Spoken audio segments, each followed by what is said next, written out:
So yung first story natin is about a girl named Eunice. Eunice works at a BPO, a graveyard shift, just like any other BPOs. Eunice is working from home. And just like this season, Halloween season, hindi maraming calls ang pumapasok, no? So one night, while Eunice was working at home, 3 o'clock in the morning, may pumasok na tao. And then Eunice did her usual spiel. Thank you for calling. How may I help you? And then si Mr. Customer naman sabi, Hi Eunice, I hope you can help me with my problem. Yari yari yari. So after a brief conversation daw, after a 15-minute conversation, Eunice was able to help Mr. Customer. And Mr. Customer thanked Eunice, and then Eunice politely said, thank you for your patience. Is there anything else I can help you with? And si Mr. Customer naman sabi, No, Eunice, you did good. You were fine, very helpful. I only have one issue, sabi ni Mr. Customer. And then sabi ni Eunice, oh, what's that other issue, Mr. Customer? Sabi naman ni Mr. Customer, you're working from home, right, Eunice? And then Eunice said, yes, that's right. How do you know? And then Mr. Customer said, because I can hear your baby crying. So si Eunice, confused and shocked. But Mr. Customer, I don't have a baby. And then Mr. Customer said,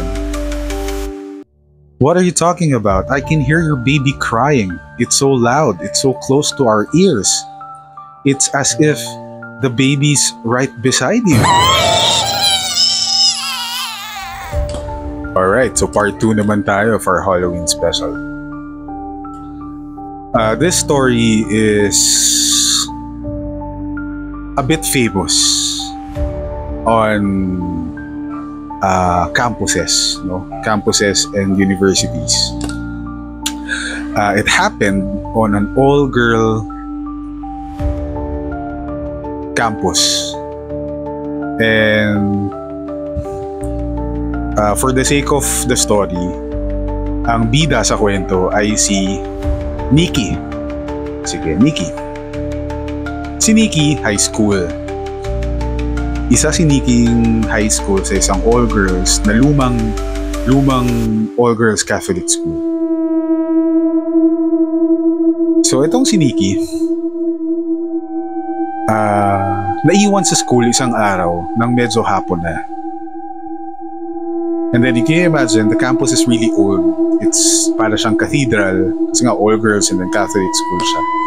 So yung mga ilaw doon, maano na, pundido na, iba kumukurap-kurap. And then, meron pang mga image ng mga saints, no? Mga statues na medyo madilim, dim light. Ito si Nikki, naiwan siya at kailangan niya mag-CR. Ang CR na bukas na lang nun, nasa 4th floor. Itong 4th floor na CR na to, may mahabang hallway, mahabang mga staircases. Dahil nga 6 o'clock na, medyo madilim na. Medyo madilim na yung lighting, no? Yung cathedral. Yung campus, rather. So walang choice ngayon tong si Nikki.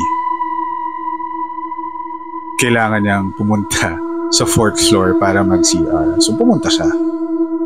Of course, being a young girl, she's a little bit, nervous kasi nga, so madilim na, gabi na, late na. So wala nang tao, siya na lang mag-isa. Bakit siya ng 4th floor, wala na siyang ibang nakikitang tao.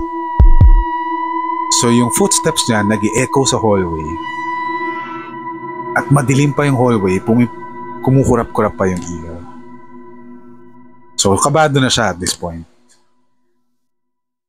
Kasi meron na siyang naririnig na stories na haunted nga yung school nila kasi luma dahil sa pagkaluma. Yung pumasok na siya sa CR, siya lang mag-isa, kumukurap-kurap yung ilaw. Sabi niya, sige, magsi-CR na ako. Tapos aalis na ako. Nung binubuksan niya yung mga cubicle, nakalock. So iniisa-isa niya. Binubuksan niya isa-isa. Pagdating niya dun sa last cubicle, sa dulo, may narinig siyang umiiyak. Ganun. So nagulat siya. Akala niya siya na lang yung tao dun. Nausap niya. Hello, may tao ba? Nung kinausap niya, lalong lumakas yung iyak nung boses. Nagtataka siya, sabi niya, bakit hindi sumasagot? Hello, okay ka lang ba? Okay ka lang ba? Ginagala niya. Hello, are you okay? Tapos lakas ng lakas yung iyak. Tapos nung hindi siya sinasagot, tapos umiiyak lang yung babae, sabi niya, baka may problema yung babae. Hindi siya sinasagot eh. Bahala na siya, iiwan niya na lang. Pagharap niya dun sa pagtalikod niya, umarap siya sa salamin, may nakita siyang reflection. Babae, magulubuhok, naka-uniform, madumi, duguan, pati yung mukha duguan, umiiyak. E di nagulat siya. Ano yun? Tapos nakita niya dumudugo, tapos maputi yung mukha, tapos gulo-gulo yung buhok. Natakot siya ngayon. Pumikit siya. Pinikit niya yung mata niya, tapos bigla siya nagdasal. Our Father, thou art in heaven, holy be your name. Di habang nagdadasal siya, may narinig siyang tumatawa na ngayon. Bumubungis-ngis. Nagtaka siya, kanina umiiyak, ngayon na tumatawa. Di habang nire-recite niya yung prayer, binuksan niya yung mata niya.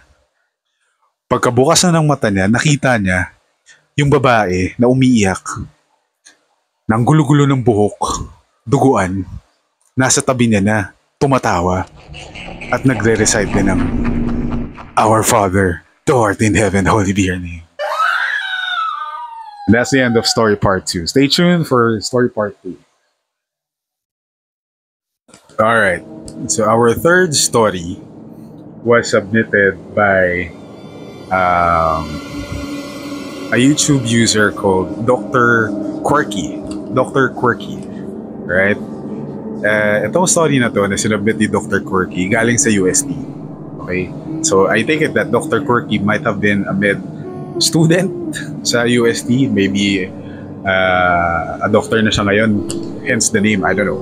But anyway, thank you Dr. Quirky for submitting this story. So sabi ni Dr. Quirky, this is a famous story daw sa old building na UST. Apparently, merong building sa UST na may morgue sa ilalim. Morgue. Where med students can practice embalming dead people or corpses.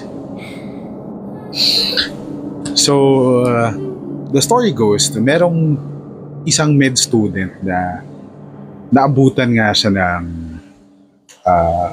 late sa campus. So, gabi na, late na. I guess they have night classes there at UST. So, siguro 6 o'clock, 7 o'clock. Sumakay itong si student sa elevator. Yung elevator, napansin niya, may tao naman. May isang babae. Tapos, etong si student, siguro dahil new student pa lang siya, hindi niya pa alam kung saan siya pupunta. Na-press na yung basement. Sabi nung kasama niya sa elevator, nitong si student, nagulat. Ha? Pupunta ka sa basement? Sabi ni student. Actually, hindi. Naghahanap lang ako ng makakainan. Sabi nitong kasama ni student sa elevator na babae. Naku, wag sa basement. Puro patay dyan. Biglang bumukas yung elevator sa basement. Pagkatingin nila, merong katawan na nasa stretcher na may cover na. Tapos nakalabas yung paa. So sabi ni student, hala, ano yun? May patay. Ito siguro yung sinasabi nilang morgue dito sa UST. So medyo kinabahan siya kasi ngayon lang siya nakita ng bangkay. Tapos nag-close na yung elevator. Biglang sabi ni student dun sa girl sa elevator, grabe, nakakatakot. First time ko makakita ng patay. Sabi ni girl sa elevator. Oo, patay nga yun. Kasi meron siyang red tag sa paa. Sabi ni student. Oo, nakita ko yung red tag. Ganun pala yun pagpatay ng isang tao. Sabay sabi ni girl. Oo, parang ganito. So si girl, bangkay na rin pala, patay na rin pala. That's the end of story part 3. Stay tuned for more. Okay, part 4. Ang kwento naman ay galing sa isang millennial. Okay, so ang bida natin sa kwento na to, pangalan natin Kirby. Pangalan natin kay Kirby. Si Kirby nakatira sa isang condominium. Si Kirby, mahilig maglaro ng video games. No? Nag-stream siya, millennial. Lalaro siya, ni-stream niya. Ang ingay-ingay niya. Minsan, si Kirby napapagsabihan na ng mga kapitbahay niya na nakaka-istorbo na siya sa sobrang ingay niya. Pero hindi niya pinapansin. Naglalaro pa rin siya. Isang araw, merong bagong lipat sa floor nila, sa condominium nila. Yung lumipat na bagong kapitbahay, nung nakita niya, kalbo, matangkad, payat, maputla. Basta siguro 6'2", 6'3", pero payat at maputla. Nung nakita ni Kirby, nag-hi siya. Parang, hello, bago ka lang ba dito? Sinabi nung bagong lipat. Oo. Kung pwede sana, huwag maingay sa gabi. Yeah, okay. Sabi ni Kirby, alright, sige. Mukhang matanda na eh. Hindi niya pinansin. So nung gabi, naglalaro na si Kirby. Ingay-ingay na, tatawa na, nagmumurahan sila, magbabarkada. Lalaro sila, nag-video game sila, nag-stream sila. Bilang may madaling araw na, siguro mga 2 a.m. na to. May kumatok sa kondo ni Kirby, dahan-dahan. Tok. Tok. Hindi niya pinapansin. Wala lang yun. Lalaro lang kami dito. Kinabukasan, ganun na naman. Naglalaro na naman si Kirby. Ingay na naman niya, this oras na ng gabi, nakaka-istorbo na siya. Narinig na naman niya yung katok. Tok. Tok. Pero medyo mas malakas na ngayon. Hindi niya pinansin. Wala naman siya in order. Wala siyang inaantay. On the third night, ganun pa rin, naglalaro pa rin si Kirby, ang ingay-ingay niya pa rin. Ngayon, nagulat na siya kasi binabalibag na yung pintuan. Ang laki-laki. Di nagulat siya, napatayo siya. Parang, ano yun? So, yung sumunod na kalabog, blah! Nabuksan yung pintuan ni Kirby, nagulat siya. Dahan-dahan bumubukas yung pintuan ng condo ni Kirby dahil dun sa kalabog. Nakita niya sa hallway, dahan-dahan sa hallway, may lumulutang na kabaong. Tapos dun sa dulo ng kabaong, nakaupo yung bagong lipat na kalbo na maputla na lalaki. Tapos huminto sa pintuan niya. Lumingon kay Kirby at sinabi niya na, ayaw ko ng maingay. That's story number 4. Tingnan natin kung kaya pa another story. Meron pa actually madami nag-submit. No? I compiled a lot of stories during October. No? Kasi nga, I was preparing for the Halloween episode. Alright. So, ang huling kwento natin, our final story, takes place in Mount Makiling. Merong grupo ng mga hikers galing Manila na mag-outing, mag-hike papuntang Makiling. Bale, 6 sila. 3 lalaki, 3 babae. Pagdating nila dun sa pick-up point, kung saan sasamahan sila ng mga tour guide, mga guide, rather. Isang guide. So, 6 na hikers at isang guide. Sinabihan sila ng guide na kahit na anong mangyari, pag may nakita silang babae, huwag nilang susundan. Nagulat sila.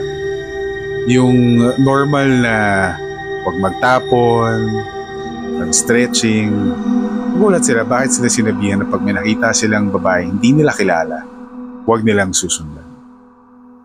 Okay, binaliwala lang ng grupo. So nag-prepare na sila at nung paakyat na sila papunta dun sa Mount Makiling, medyo maulan. So makulimlim yung panahon at medyo madilim kahit na hapon yun.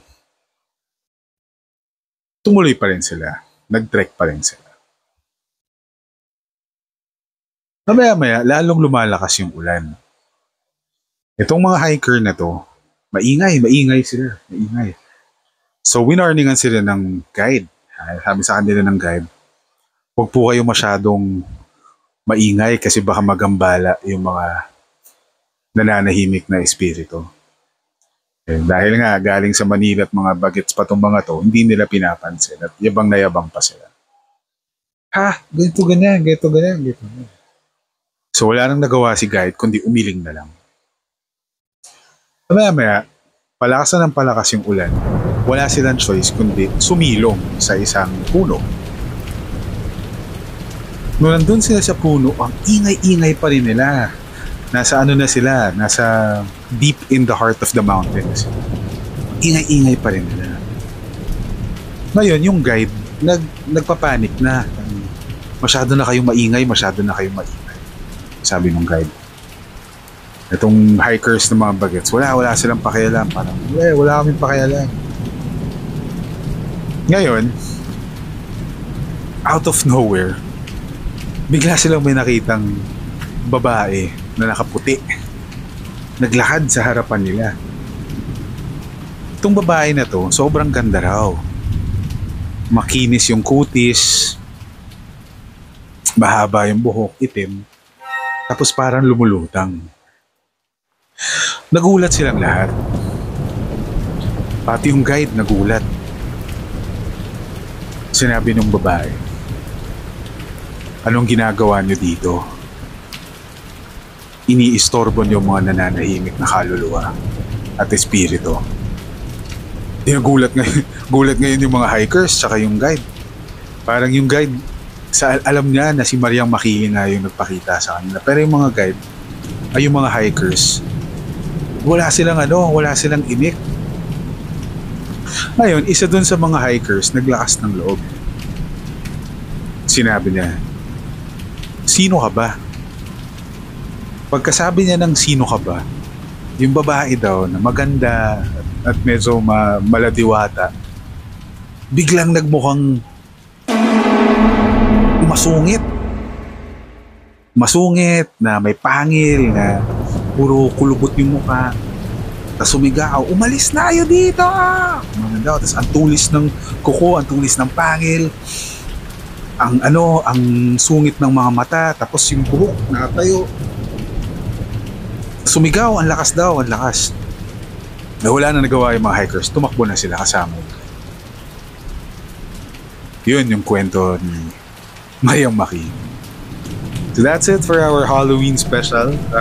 Next year ulit, no, I'll try to research some stories, yung medyo mga true to life naman, mga scary experiences ng mga kakilala or marami pang na-receive actually, pero baka hindi tayo matapos eh.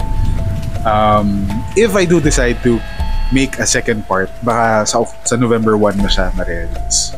Right, so if you enjoyed the video, like, comment, and subscribe. Peace! Ooh.